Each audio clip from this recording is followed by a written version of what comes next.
Hare Krishna. Everybody can hear me? Hare Krishna. Hare Krishna, Prabhuji. Hare Bol, Hare Bol, Yes, Hare, Prabhuji, we can Hare hear you. Krishna, Hare Prabhuji. Krishna, Prabhuji. Hare Krishna. Very nice to see all of you. How's everybody doing? You're doing well?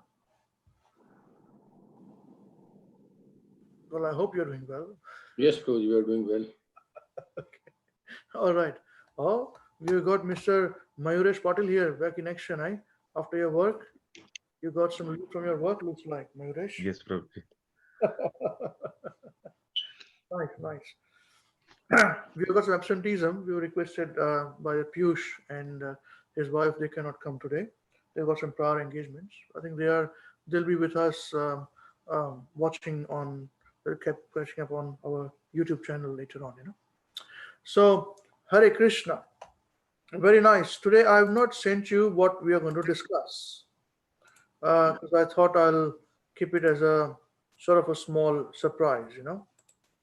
Okay, hold on. Let me see where we are now. Wow. So here we're going to discuss this. It's a perfect questions, perfect answers.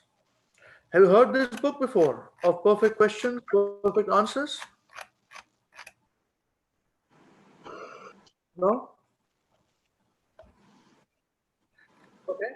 So this book is basically on a discussion between Bob Cohen, who later got initiated by Srila Prabhupada. But I think he was part of some Peace Corps, and he was based in India at the time in Kolkata in 1972, February 1972. He met some devotees in Mayapur festival there, 90 miles more north of Kolkata, and he was Peace Corps, um, and then with the permission of his superiors, I met some devotees in Kolkata. Hold on. Who invited me to the festival in Mayapur in the Holy Land, 90 miles of north of India, of Kolkata. The festival was to be held in honor of Lord Chaitanya Mahaprabhu, who is considered incarnation of Krishna himself. I have been planning a trip to Nepal, but the Peace Corps denied me permission to leave India, and so I went to Mayapur. So I left for Mayapur planning to stay for 2 days at the most, but I ended up staying a week. I was only Western non-devotee on the island. Otherwise, all were devotees. Others were Indian. And now, it's a unique opportunity of having this discussion with Srila Prabhupada, asking questions to Srila Prabhupada, and Srila Prabhupada gave answers. So these question and answers were so nice that they made a book of it. Perfect questions, perfect answers. It's a very nice book. I love this book, and I thought let's have our discussion here. Last week we had a discussion on the Bhagavatam point of light of Bhagavat, where I found that many of you got a little puzzled. It was just sometimes I do it in between, just to see how much depth how much dry philosophy you can have. It's not actually dry, but it becomes dry if you're not too conversant with it. So here we are in perfect questions, perfect answers. Now, can you raise your hands if you are visible? If you read this book, you have Divyanshi? Oh, yes. Okay. All right. Perfect. So let us start this discussion today. And I think Krishnadas, could you like to read, please? Can you read it clearly? Is it clear? Hare Krishna. Yeah, it's pretty clear. Clear? Yeah. Wonderful. So, all right then. The first chapter is Krishna, the all attractive. I intend to read through the whole book. We'll do chapter by chapter. Okay. So this is where we will be understanding different concepts. These are at the concept stage that we have. All right? Great. Okay. All right. Krishna, start, please. Okay, Krishna the all attractive.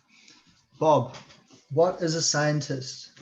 Srila Prabhupada, one who knows things as they are. Bob, he thinks he knows things as they are. Srila Prabhupada, what? Bob, he hopes he knows things as they are. Srila Prabhupada, no, you're supposed to know. We approach the scientist because he is supposed to know things correctly. A scientist means one who knows things as they are. Krishna means all attractive. Bob, all attractive. Srila Prabhupada, yes. So unless God is all attractive, how can he be God? A man is Hold on. a man is important when he is attractive, is it not? Bob, it is so.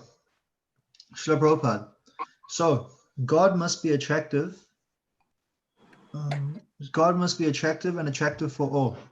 Therefore, if God has any name, or if you want to give any name to God, only Krishna can be given. Bob, but why only the name Krishna? Srila Prabhupada, because he's all attractive. Krishna means all attractive. Just hold on. Bob. All right. Hold on. So I wanted to ask one question. Is Allah the name of God?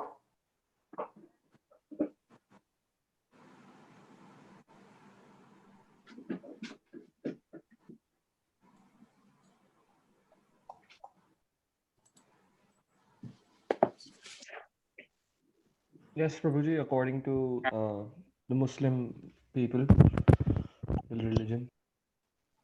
Okay. Okay. Thank you. Anybody else want to try? Is Allah the name of God?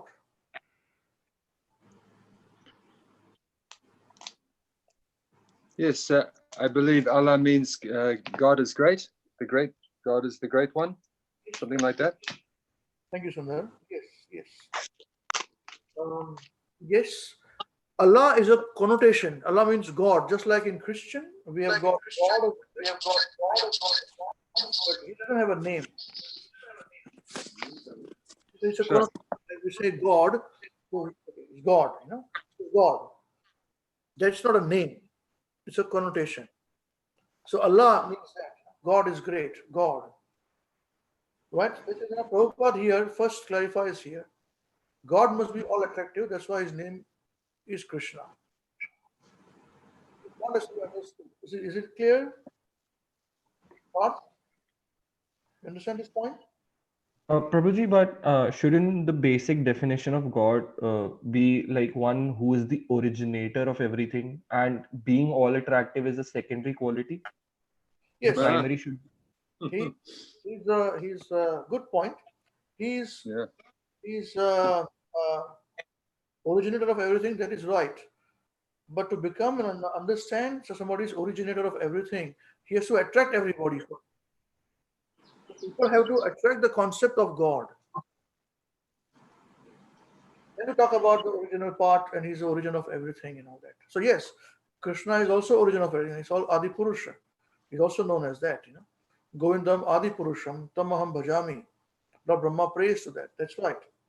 But by attraction, meaning that he attracts all living beings. And there is no sectarianism in this.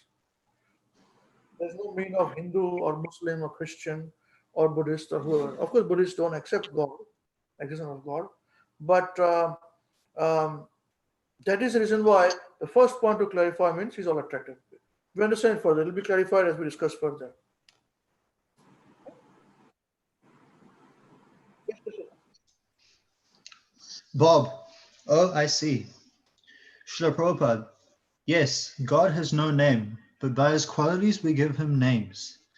If a man is very beautiful, we call him beautiful. If a man is very intelligent, we call him wise. So the name is given according to the quality, because God is all attractive. The name Krishna can be applied only to him. Krishna means all attractive. It includes everything. Okay, so here's your answer with it. We'll go further. Bob, but what about a name meaning all powerful?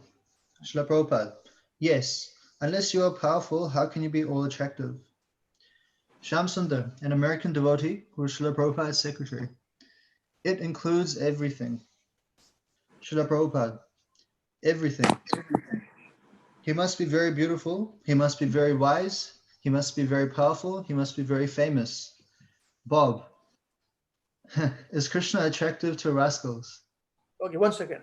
Parth, did it answer your question? It includes Yes, everything. Prabhuji. All of it. Yes. Wonderful. Okay. Yes, Krishna, please. Bob, Bob, is Krishna attractive to rascals? Srila Prabhupada, oh yes, he was the greatest rascal also. Bob, how is that? God is the greatest rascal also. How is that? Yes. Srila Prabhupada laughing, because he was always teasing the gopis. Shamsundar, teasing. Srila Prabhupada, yes.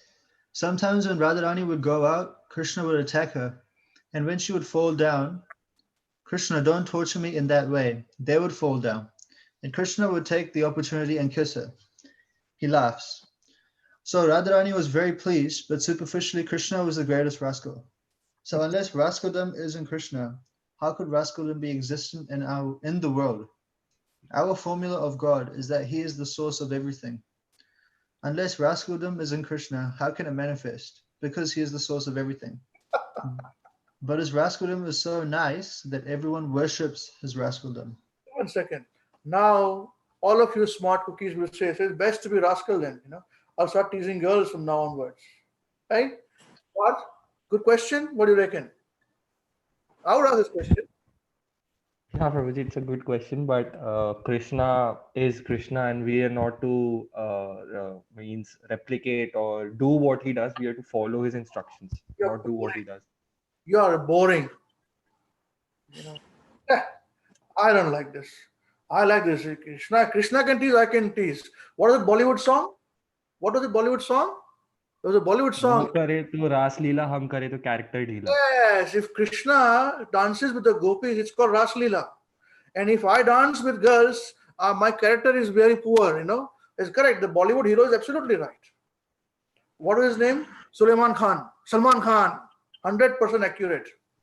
Now you prove to me how is wrong. If you say, you give me a big bhashan, that no, God is going perfect. But I believe this Bollywood actor, the Bollywood song, if Krishna does Rasa Leela, then it is good, dance with a gopi. But if I dance with girls, then my character is very poor. This is very wrong. I agree with this Bollywood guy. You prove to me now. Prabhuji, Krishna is the supreme enjoyer. He is the originator. Everything is meant for his enjoyment. So if we are not the supreme enjoyers, right? We are part and parcel of Krishna.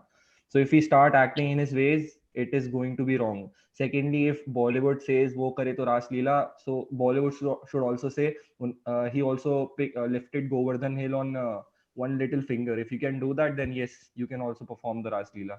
Yeah, in Bollywood they lift what goes in it. They lift big mountains. Don't you see in Hollywood they lifted a planet? This Superman goes zoom. So there are Superman in Bollywood also. They also lift all these things. I've seen that.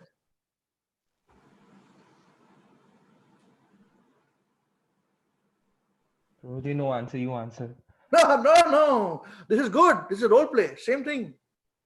See why we do this right now, and why I try to spend time with you guys first, is just to make sure that concepts are very clear, The concept has to be very, very clear. So if you say, no, Krishna doing is correct, he's God.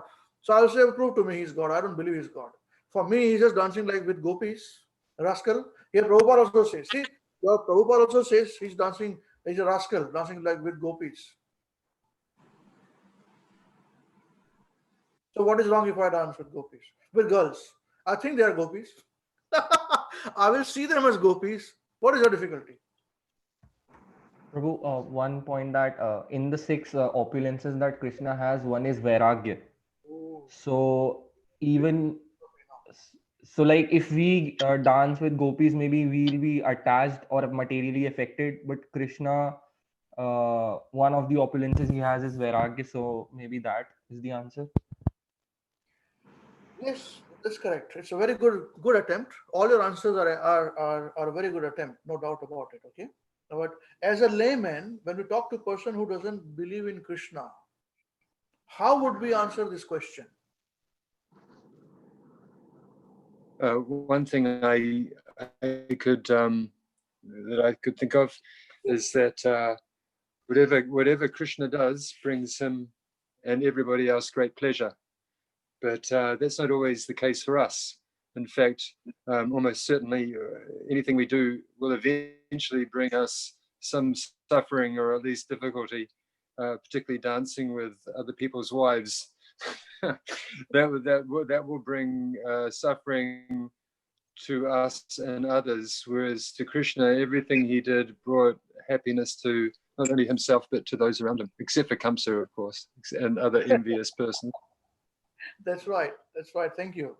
Thank you, Sean. Sundar Gauranga Prabhu. That's right. Absolutely right. So in the material world, if you are to rascaldom, I'll be arrested, But Krishna was not arrested. Now you can say because he's not arrested because he was very powerful. That's right.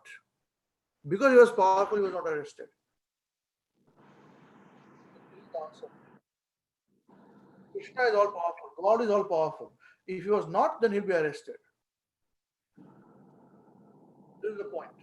And very good attempt. There's no doubt about it. Okay. This is how we have to understand this from layman's perspective. See, what I'm trying to achieve is that do not bottle Krishna into a Hindu god. That's what I'm trying to say. He is God, full stop. So yes, with the background that you have got, with the family backgrounds and all that, we understand about Krishna and we have this. But at the same time, we should be able to accept Krishna as God, which people who are following Vedic religion like Hindus accept him as God. That is a better proposition. That's what we want to achieve. Prabhupada, one fundamental thing which Srila Prabhupada has taught, which is very different to all others, is that Srila Prabhupada says, don't put dogmatism for Krishna. He is God, full stop. And even when you read Bhagavad Gita, if you read from the perspective, from the eyes of God speaking rather than Krishna speaking, then you see it's very mystical. And in Srimad Bhagavatam, although we talk about Lord Vishnu and all this, these great authorities who worship Lord Krishna, who meditated upon him, and when Krishna showed his form to them, they did not have the faintest idea of the form of Vishnu. In fact, Krishna's form comes much later on in Srimad Bhagavatam. Krishna did not reveal his personal form millions of years ago. He revealed his personal form 5,000 years ago of Shama Sundar. Okay, so that's great. That's great. Let's go. Krishnadas, please. I've got a question, Prabhu. You have a question? Not question, Prabhu, just out of context. Yes. We talked about Krishna is the biggest rascal. Means that's because he got a quality and nobody can compete. So the qualities in Kansa, Ravana, that's also manifestation of Krishna energy. Yes, that's absolutely right. That's the source of their rascaldom. Everything in the material world is a perverted reflection of what is ultimately in Krishna. But it's perverted reflection. That is an important thing to understand. That's the reason why in the absolute platform, there is no question about having illicit relationship with other people's wives. There's no question about illicitness at all. It doesn't exist. Illicitness exists in the material world, not spiritual world. This point has to be understood. Divanshi, Parth, Krishna, all of you there. This point has to be very clearly understood. It'll be more clear over a period of time. Okay? So yes, because he's on the absolute platform, in the absolute world, there is no duality. Duality exists in the material world. This is a very important philosophical point to be understood. We'll elaborate this over a period of time, as more concepts will come about. So there's a good concept we are clearing. Yes, Krishnadas, please. Bob. Sorry, is it okay, Avinash? Okay, all right.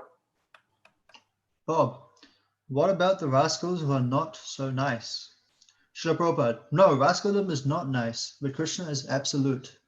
He is God, therefore his rascaldom is also good. Krishna is all good. God is good. Bob, yes. Srila Prabhupada, therefore, when he becomes a rascal, that is also good. That is Krishna. Rascaldom is not good, but when it is practiced by Krishna, because he is absolutely good, that rascaldom is also good. This one has to understand. Bob, are there some people who do not find Krishna attractive? Srila Prabhupada, no. All people will find him attractive. Who is not attracted? Just give an example. This man or this living entity is not attracted to Krishna. Just find such a person. Bob, somebody who wishes to do things in life that he may feel are wrong, but who wishes to gain power or prestige or money. Srila Prabhupada, yes. Bob may find God unattractive. He may not find God unattractive because God gives him guilt. Srila Prabhupada, no, not God. His attraction is to become powerful. A man wants to become powerful or rich, is it not? But nobody is richer than Krishna. Therefore, Krishna is attractive to him. 1 second. We understand this point. This has to be clear. What does it mean? What does this mean?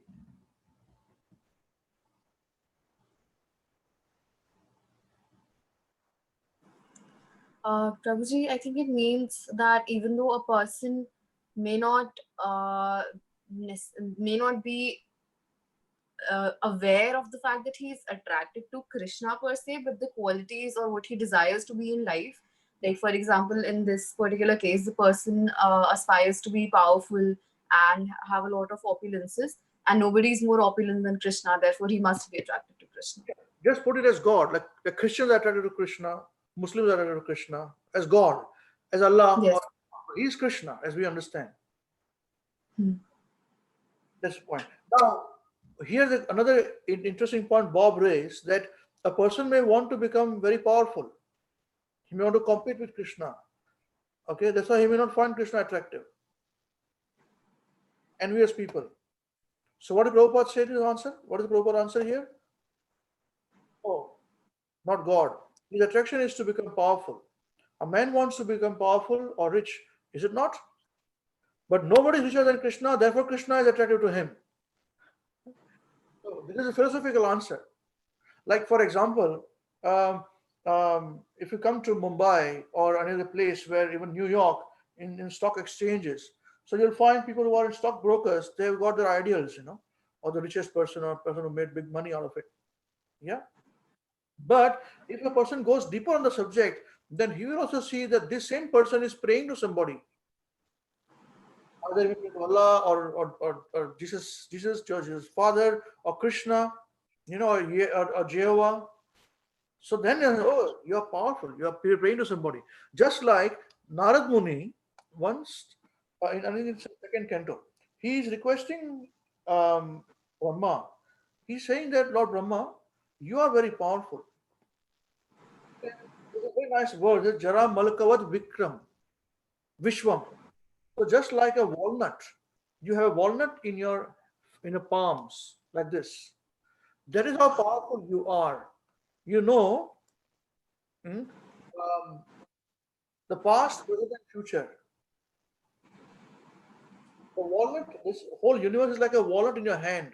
Nothing goes without your knowledge. So powerful. But he's saying, I see you also meditating on somebody else.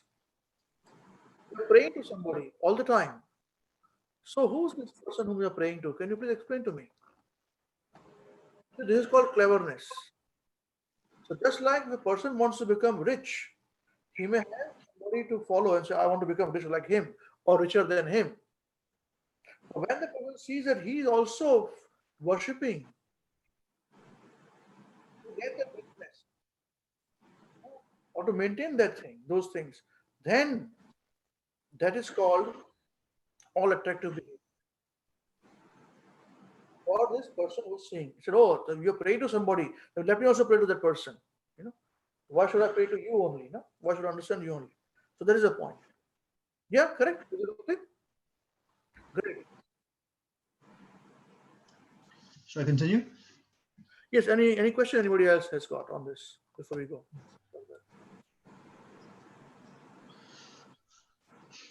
Okay.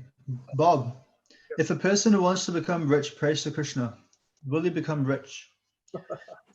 Srila Prabhupada, oh yes. Bob, he can become rich through this means? Srila Prabhupada, oh yes.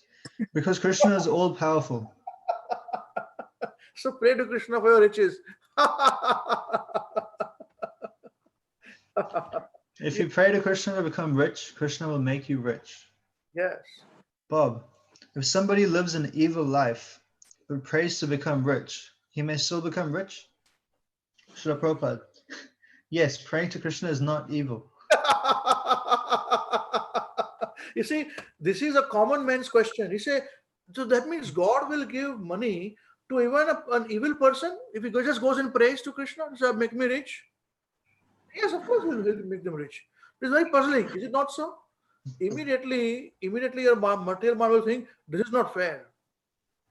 God should punish those people who are evil. Why should he make them rich? Because we think becoming rich is very positive. All right, let's continue. Let's continue. It's a very interesting book. I love this. Yes, please. Bob, oh yes. Srila Prabhupada chuckling. Somehow or other he prays to Krishna, so you cannot say that he is evil. Yes. Bob, yes. Srila Prabhupada, Krishna says in Bhagavad Gita, Api chet sudra, api chet suduracharo, bhajate mam ananya bhak. Let's see. Bhagavad Gita, chapter 9, verse 30. Here it is. Read this. Okay. Api chet sudaracharo, bhajate mam ananya bhak, sadureva samantavyaha, samyag vyavasito hi saha. Translation. Translation by Srila Prabhupada, Srila Prabhupada ki jai. Right. Even if one commits the most abominable actions, if he is engaged in devotional service, he is to be considered saintly because he is properly situated. Oh, everybody agrees to this point? What Krishna is saying? All agrees to this point? Is it clear? No, Prabhu, not agreeable. Not agreeable. That's the one. You are in my team. I also don't agree. Who agrees to this? We are not agreeable. Why? What do you mean? Krishna is saying this. Even if one commits the most abominable action, if he is engaged in devotional service, he should be properly situated.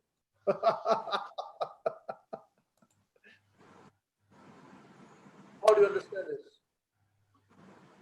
Can I ask you something? Can I ask you a question, please? You want to ask me a question? I asked the question. Do you agree or not? First of all, answer my question. I just want to clarify the translation a bit. That's what Yeah, I'm okay. asking. So is Krishna saying that? Well, can we liken this to like rehabilitation? You're putting modern concepts there. Rehabilitation. If somebody is very evil, you rehabilitate him, he'll become very nice and all those things, right? Basically, what Krishna is saying is this: that if one is performing devotional service sincerely, okay, and because of past karmas, if one falls down by mistake, Prabhupada says in the purport. Okay, yeah, hold on, let me just say this here. I have to find those words now. I know Prabhupada says that. Now, sometimes it may be seen that a person in Krishna consciousness commits some act. So, person in Krishna consciousness already, okay, right? Which may be taken as most abominable socially or politically, but such temporary fall down. What is it called? What is the word here? Temporary fall down. Yeah, does not disqualify him. This is the point to be understood. It's temporary, and by mistake he falls down. That is not taken against him. But if it is a purposeful fall down and a long-term fall down all the time, doing all rascaldom, then that is not correct. No, it is not correct.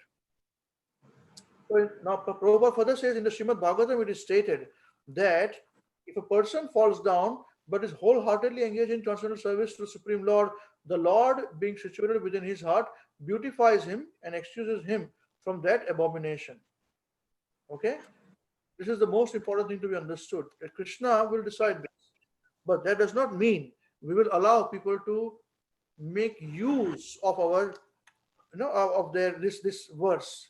Because many times in the past, even within our ISKCON society, big devotees have fallen down, made misuse everything, and said, but Sri Krishna is saying this. That is not right. Prabhupada says here, they are a warning to non-devotees because this is because of accidental fall down of a devotee should not be derided. Okay, it's very important to be understood. It is not by purpose, and it is not to be done. He should be still considered saintly even if he has fallen down accidentally. Very Krishna important. Prabhu. Yes. Prabhu, I have a question. Prabhu, in one of the 10 Nam Apradhs, it is one Apradh is doing sin based on the power of the Harinam. Yes, that's So right. isn't this contradictory? No, not contradictory. So then you will not get the benefit. We must avoid, it's not sin, it's we must avoid against the chanting of the holy names. So when we're chanting the holy names, we should not use the holy names for hitting others or for material gains. But if you are doing it, you will not get the benefit. Okay? But that does not mean you are not doing correct, not doing wrong. You are certainly doing wrong, and it should stop. Especially when devotees are being cheated either by somebody who calls himself a guru, or by somebody who calls himself a very senior devotee, or somebody takes money from you to construct a temple and has a nice luxurious living. Use your intelligence. Don't allow this to be happening. That is not called accidental fall down. But at the same time, after that, when somebody forgives, if somebody regrets very profusely, and changes his ways, you can forget. That's your choice. That's very important thing to be understood. We are teaching you this Krishna consciousness, but at the same time, we are not making you into lions and tigers. It's very important to be understood. I don't mince my words in my preaching. Well, this is the intelligence Krishna has given you to make sure that somebody is Krishna's name, position of power, but how is he or she acting? That's very important thing to understand. We don't judge anybody, but we protect ourselves. That's it. That's what I'm saying. Nothing else. For that reason, we study Prabhupada's books, Bhagavad Gita, Srimad Bhagavatam, and you follow according to that. What is he saying? Following or not following? Great. Not following, no problem. All glories to you. Don't disturb me. This is the point. That's why we see honesty in people. We see honesty in you. We see because you see honesty in us. The only thing that is needed, there's no exchange of money here in giving this knowledge. What is exchange is only honesty. That's it. Nothing else.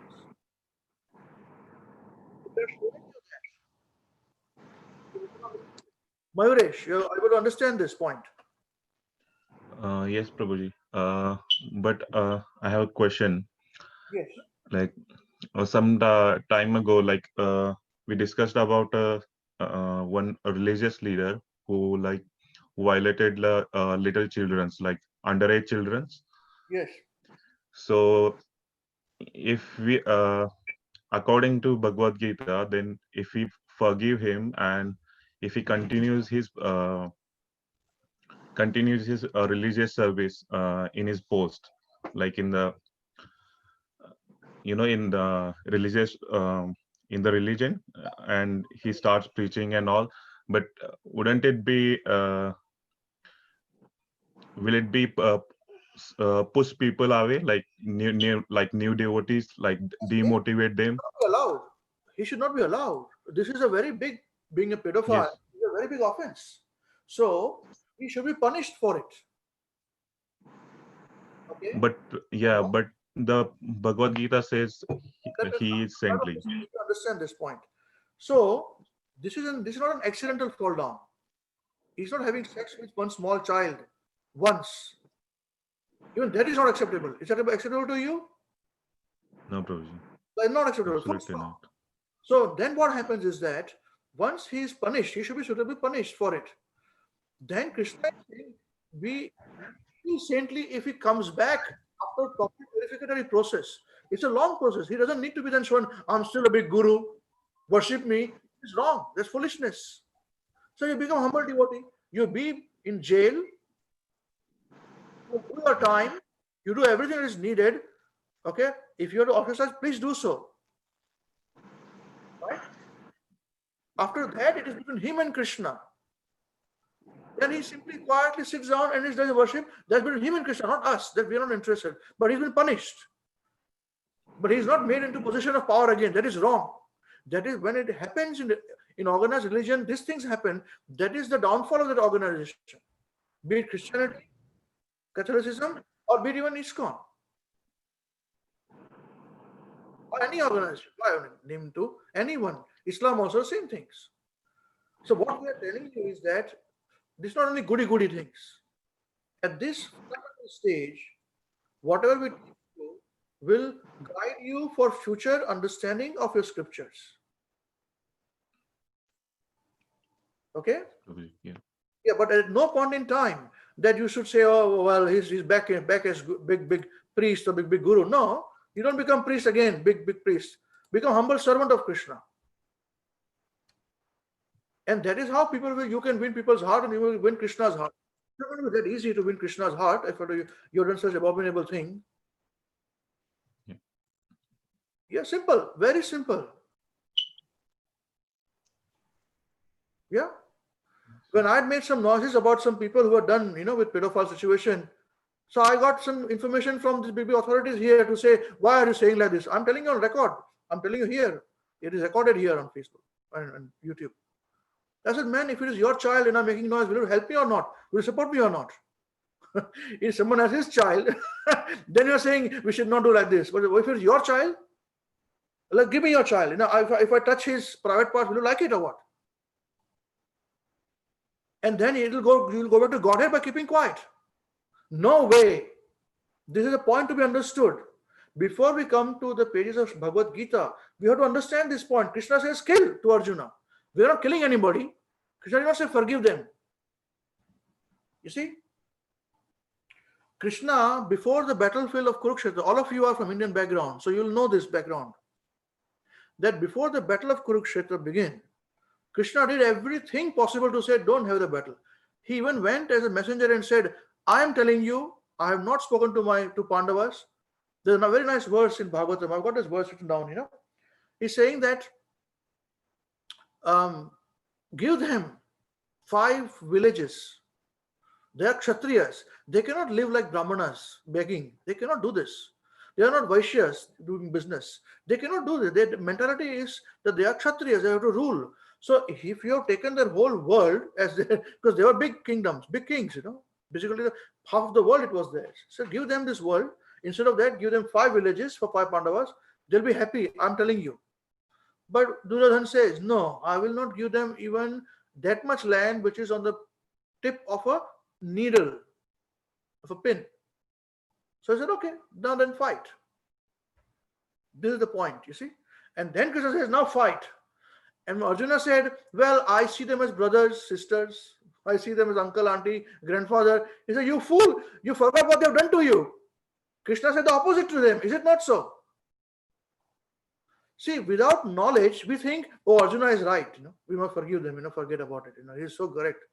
They're without knowledge. And Krishna chastised him by saying that, wow, talking big words, you have got no intelligence, no knowledge about this. Only words, big words. He chastised him. So this is the point to be understood. Don't be fooled. You are taking your first steps in spirituality. And as young students, I'm telling you this point. Tomorrow you'll be going everywhere else, wherever you want to go. It's up to you, But this you must remember. Don't allow anybody to cheat you. If he's a cheater, if somebody cheats, he's a cheater. Yes, after that, the person may be punished. Yes, he may change. Yes, it is him and Krishna. We understand. Punishment is given. He changed, it's fine. That's up to them. But we should not allow anybody to cheat us. Full stop. Is this point clear? I cannot emphasize this more. Let me tell you, if somebody sees this video, they'll chastise me. But this is the truth. And truth has to be spoken to, and truth has to be protected at every cost, at every time. Only then we open the doors to go back to Godhead. Because Krishna is Param Satya, supreme absolute truth. We discussed in the last week's program. It's supreme absolute truth. Is it okay? Yes, Prabhuji. Good. Anyone has a question? Mayuresh, is it okay? This point is okay. Yes, Prabhuji. So don't be fooled, eh? Call the Yes. police. Yes, Prabhuji. Yeah, that's right. That's right. Roji, I have a question. Yes. So the idea of accidental fall downs, is there any actions that denote an accidental fall down? Yeah, why not? Or is it every possible action that is considered a fall down? See, if something happens, if somebody is projecting himself as a big person, you may project yourself as a devotee, that's fine. But if you are a big, if you're like a big church leader or a pope or a guru or whatever it is you are, then you have to maintain those standards. Accidental fall down meaning unwittingly it may happen because we are in a material world. Happened once and it's corrected immediately. But if it happens for a long time, continuously on and on and on, that's not accidental fall down. See, very simple. If a judge has to be given a respect, a judge has to give clear judgment. He cannot be biased. Otherwise, let him not be a judge. Let him come down.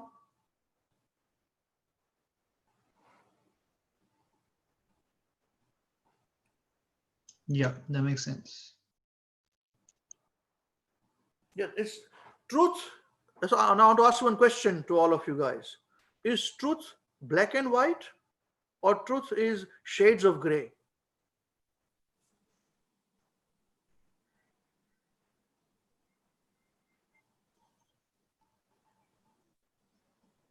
Please tell me. Prabhu, black and white according to me. The truth is black and white. Either it is truth or is it not truth? Okay, thank you.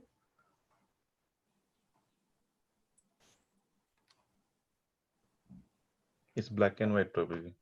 Black and white, huh? Yes, Prabhuji. Oh, okay. Be careful, eh? I'll ask you questions on that then, whichever way. So you think very clearly. You have to back it up with arguments. Okay, I'll step in. I would have to say it's shades of grey, It's shades of gray. to be Okay. quite honest. Okay. Thank you. From my perspective, shades of grey, yes. Shades of gray. Thank you. Okay. Yes. What about others, please? What about you, Krishnadas? Black and white or shades of gray? I'd have to agree. I think it's shades of gray. Shades of gray. Truth is shades of gray. Okay. All right. Who else is there here? Parth, what about you? Said black and white. Black and white. You said that. Yes, you mentioned that. Black and white. Okay. And Soumya, what about you? Are you there with us? What do you think?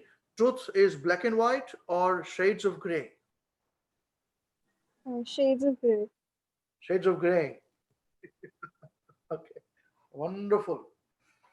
Okay. All right. Now, those who are saying black and white, we took Devanshi, we asked you. What did you say? Oh, okay, then speak. What do you think? I'm not really sure about this, but I think it should be shades of gray. Should be shades of gray. Very nice. Okay, so Mr. Mayuresh and Mr. Parth, can you tell them why do you think it is black and white? It should be black and white, not shades of gray. Never tell them why should they be shades of gray.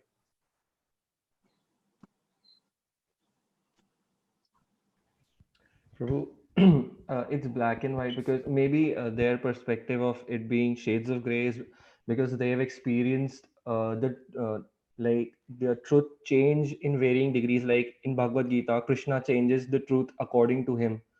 So not according to him, Why did you do that? he is the absolute truth, so he can do whatever he wants. That's all right. Truth is never, so according to me, truth is Krishna. and the absolute truth. The closer you are to Krishna, the closer you are to the truth. So since like Krishna is a non-dual, he has a perfect personality, the truth is also perfect. So it has to be black and white and not the shades of gray. Prabhuji, yeah. Yes,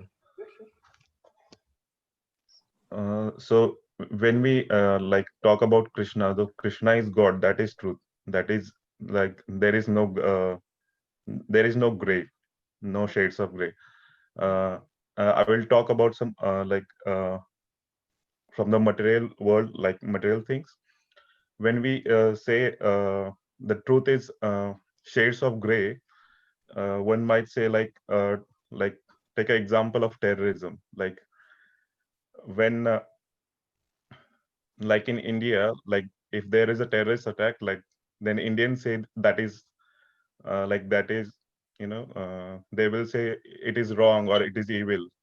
But when you see a point of view of like extremist who has been brainwashed, the truth for him is different. So my understanding is It's called relative truth. That's not shades of gray, meaning it could be untruth also. Yes, yes, yes. Prabhuji. So that's what I am saying. So the understanding of our like understanding of the truth is materially contaminated. Like we have our point of view which is limited by our limitations of our mind, or or because of Maya. So that's why I think the shades of gray is a illusion, but the truth is actually the uh, like day and night, and white and black here. Yes. You're in Maya. Understand, Divyanshi? According to Mayuresh. How do you respond to that now? The two people were saying black and white. Now you guys are shades of gray. So now say what is the response to that? Shades of gray. Can I start? Yeah, yeah, please feel free. Chip in. So I think when we're talking about the concept of truth, we have to first establish whether we're talking spiritually or materially. So if we're talking spiritually, the concept of truth is black and white, as Mariash Prabhu and Prabhu rightly mentioned about Krishna being the all absolute and the all pervading truth. But if we talk materially, there are a lot of things which appear black and white, and not which appear like shades of gray, not black and white. For example, in our education as well, we are told many things about, for example, science. We're told that this is factual, this is what has been proved. For example, evolution, right? They say that mankind evolved from apes. Here's the proof, here are the fossils and everything. And then a couple of years down the track, what we're taught may vary as well. They may say, oh, we found new research to suggest this, that we came from another allele or anything like that. So in that case, we can say that the truth is actually shades of gray, because no one is quite sure what is the origin or what is the actual fact. So that's just one example. And then there's obviously, if you look at judicial cases, when it comes to the judge looking at all the evidence and then deciding whether a person should be acquitted or not, right? And that judgment is considered the truth.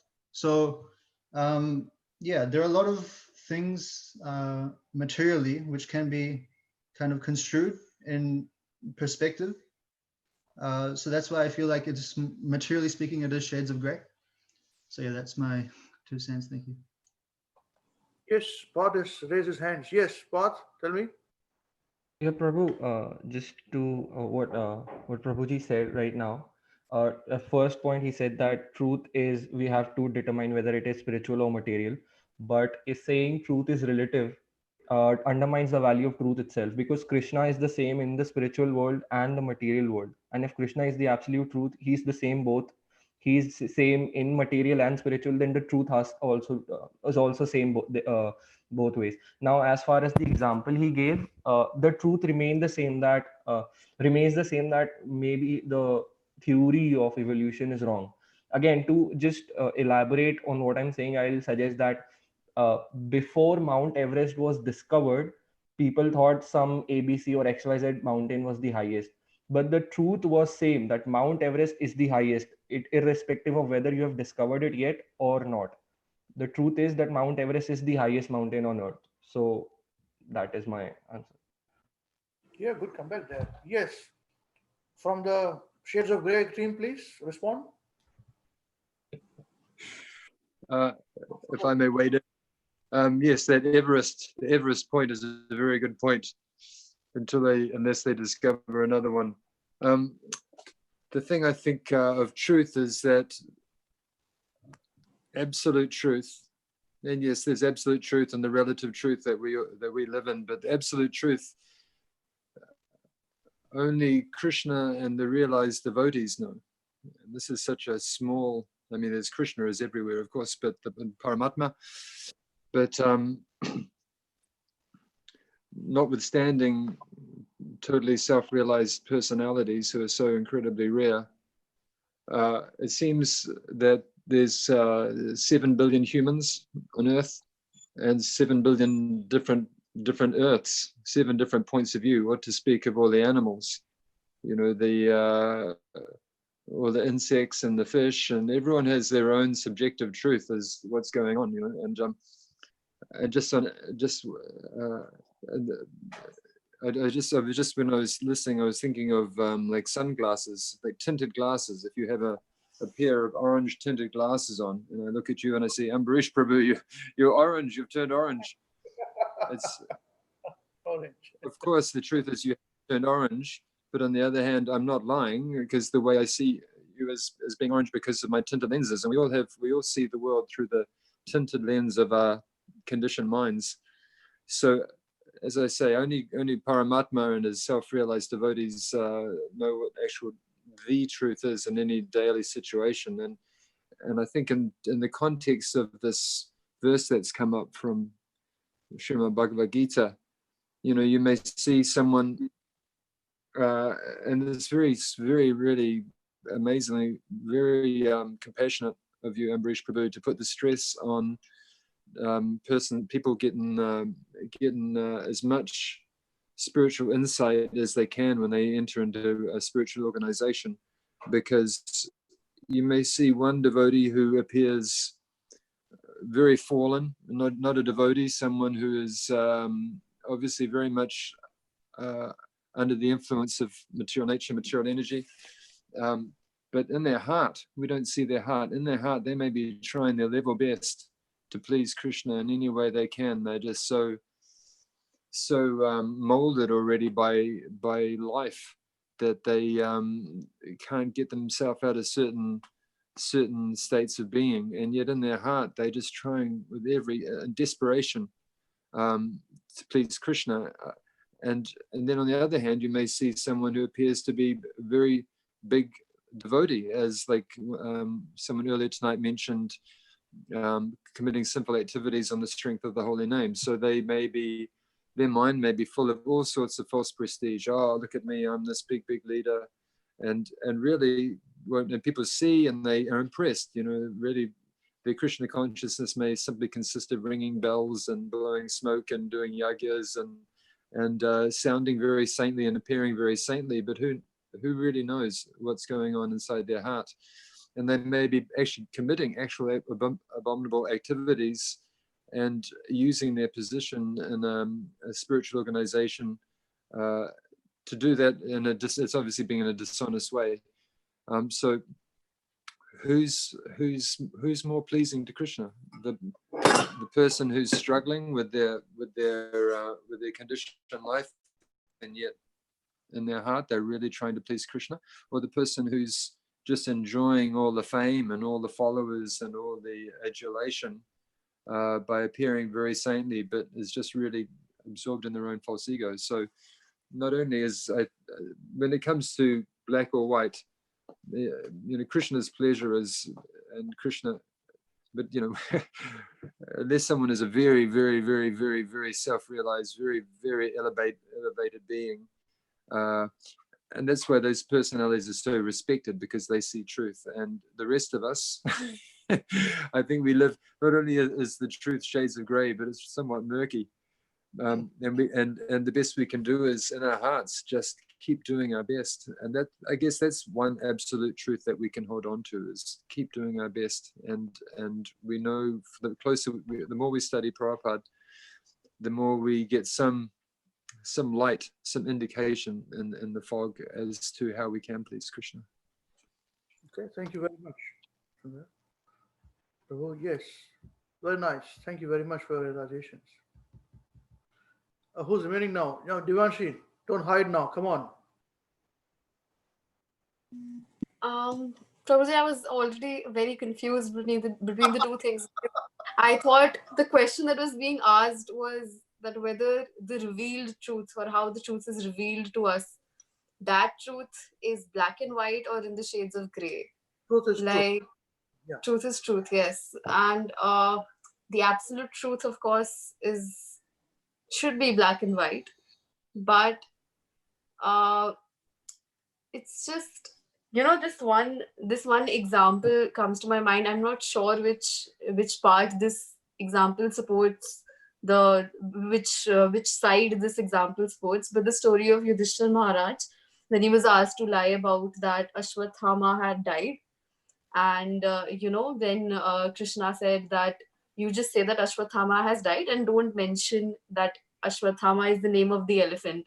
But Yudhishthira Maharaj said that no, I will not say this. I will say Ashwathama, who is an elephant, has died.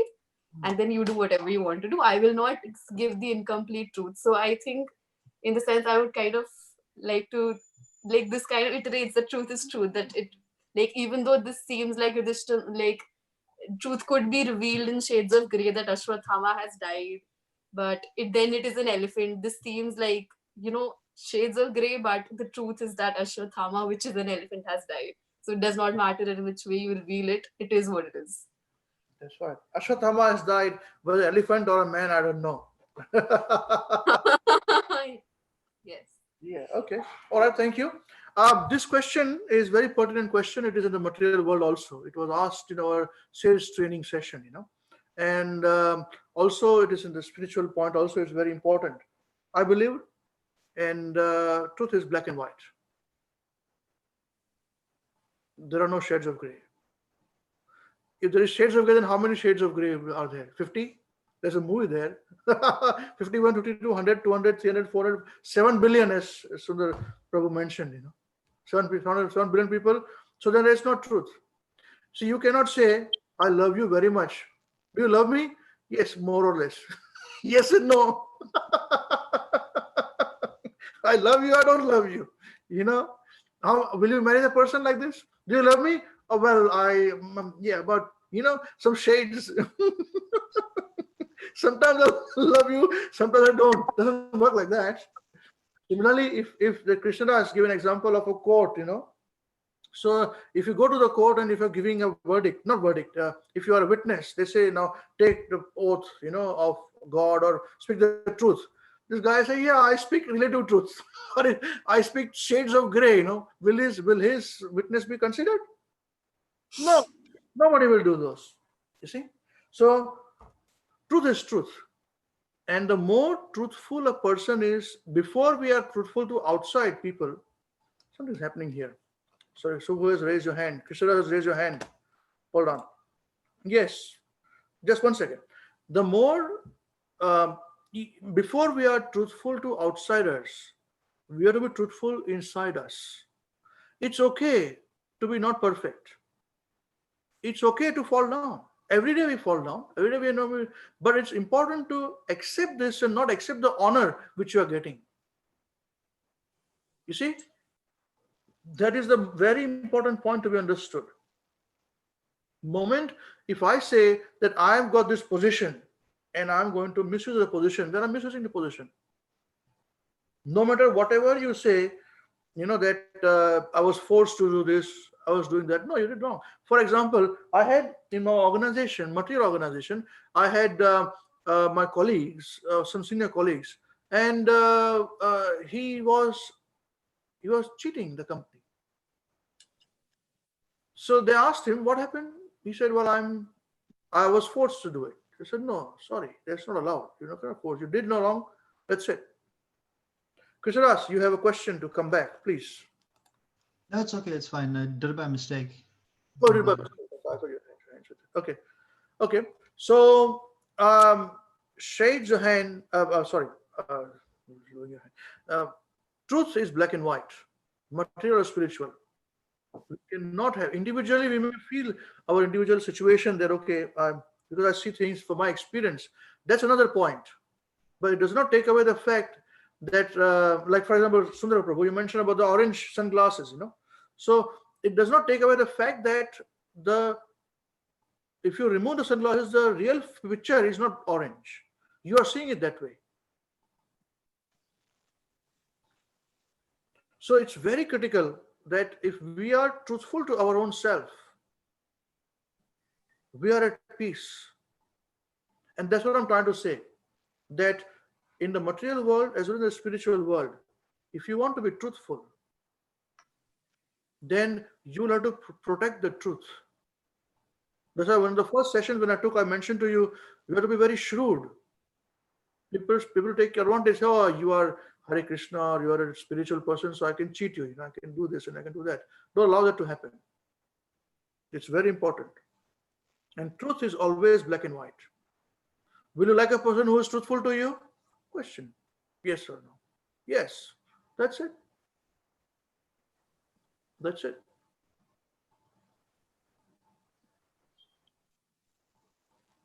Okay. Any comebacks, please? Feel free. This is great.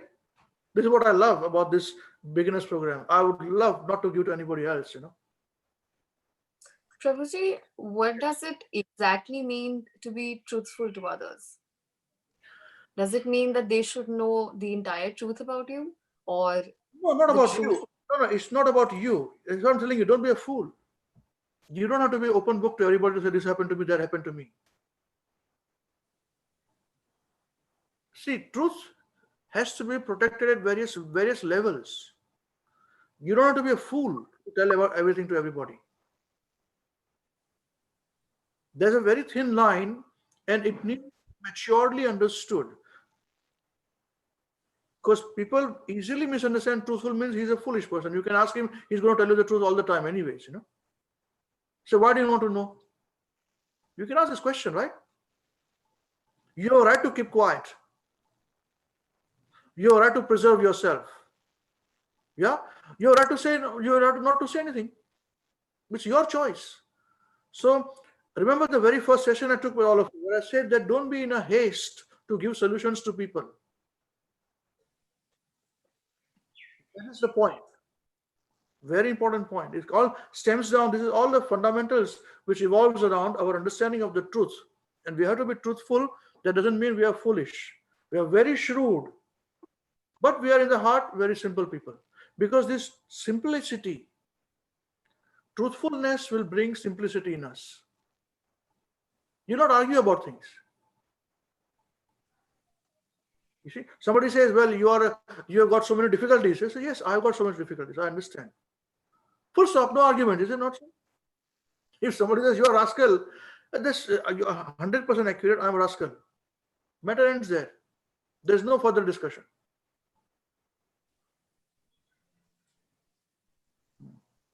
But what will happen is this, that if you are truthful, then you will attract truthful people surrounding, attracted towards you.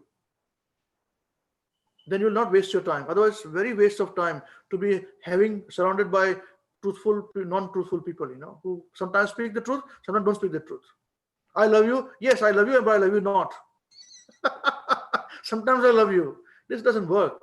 I love you or not. Simple as that.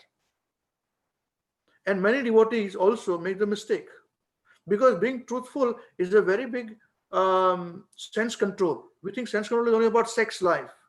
Sense control is only about gambling. All these things, the underlying factor is being truthful to one's own self. I'm not talking about truthful to others. Of course, you'll manifest your truthfulness to others, but we're talking about truthfulness to our own self.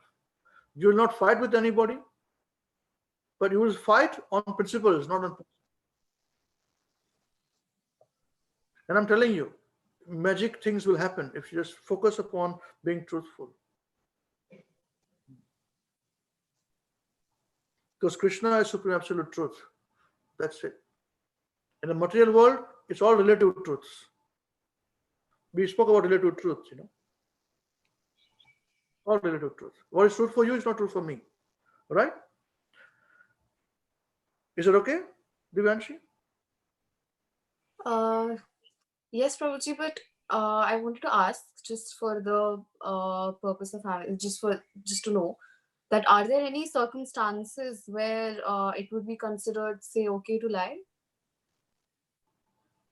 But why do you want to lie?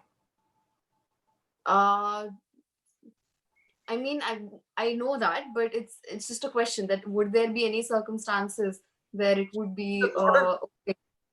I know where this question stems from. It stems from the modern so-called, situations which prevails. In the movies and all that they show, there is, by speaking one lie, if you can save one person, why do it? It's up to you. Yes, exactly. See, up to you. Nobody can force somebody to be forceful or to be truthful. Our devotional service rests upon this thought all the time. When I die, will I remember Krishna? Will it help me to remember Krishna? Full stop, nothing else. Don't complicate anything else. So if you say, or if somebody speaks lie, what is wrong with it? Those things. I was talking about this to one of my office colleagues here in New Zealand, and we have got this birds, animals that come from Australia, for the fur, which have become now big pests. What are they called? Possums. So she said, well, you said Hare Krishna say that you don't have to kill, but if the possums are eating all our trees, why should not we kill them? What do you have to say to that? The answer is very simple. We go to the moment you go to be truthful, you go to the principle behind it, truth behind it. So you say that you're telling me that because the possums are eating all these trees, so we kill them. So we say, why did possum were not from New Zealand first, right? Possum came from Australia, right? So possum were brought into New Zealand because the fur market at the time was very strong for possum furs. It was very much in demand, possum furs. Sundar Gopal, you'll know this, Sundar Gaurang Prabhu. You have this better information. So there was fur market the possum fur was very well known in the world. So that's why they got possums into New Zealand.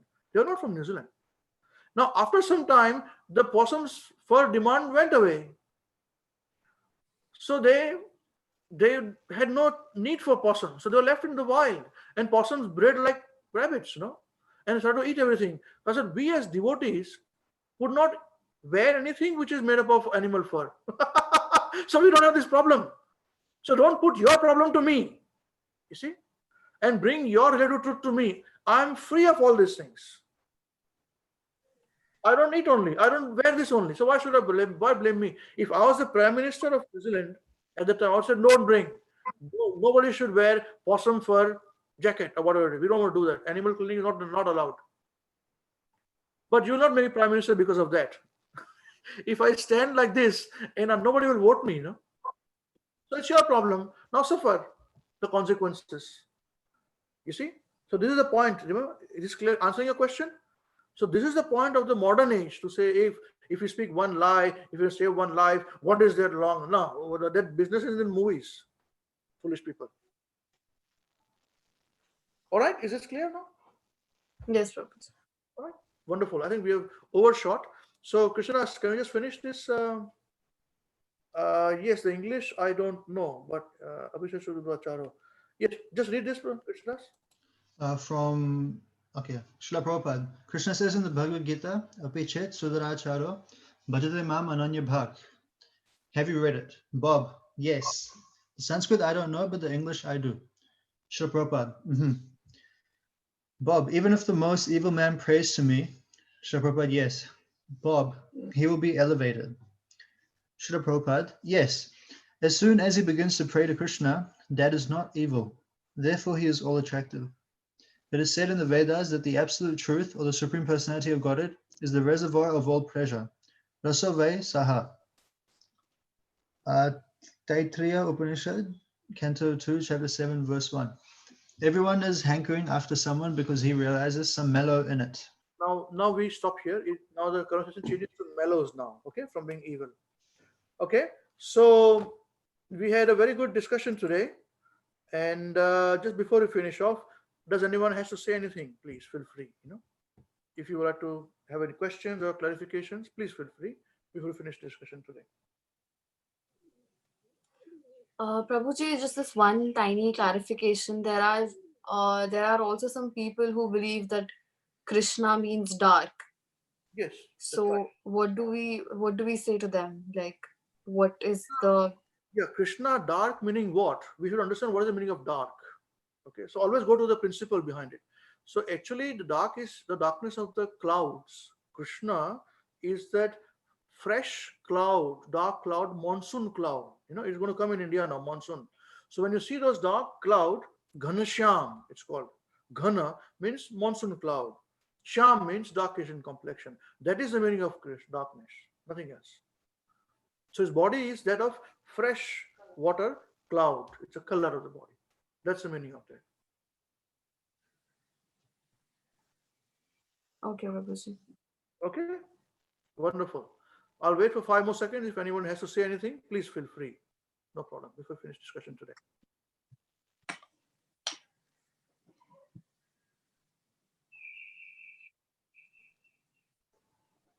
Okay, thank you very much for today's program. It was great. We had a good discussion, and that's what I like. We'll come back to like this kind of discussions. This concept stages. Okay, Jai. Shila Gurudev ki Jai, Jagat Guru Shila Prabhupada ki Jai, Shri Nitai Gaur Chandra Bhagwan ki Jai, Srimad Bhagavad Gita as it is ki Jai, Shri Ananta Koti Vaishnavinda ki Jai, Nitai Gaur Chandra Premanande, Hari Hari Bol, Hare Krishna. Thank you. Hare Krishna. Hare Krishna, Prabhuji. Hare Krishna, Prabhuji. Hare Krishna, Hari Bol. Jai Prabhupada. Thank you. Hari Thank Bol. you. Thank you, Sundar Prabhu. Hari Bol. Jai Hari.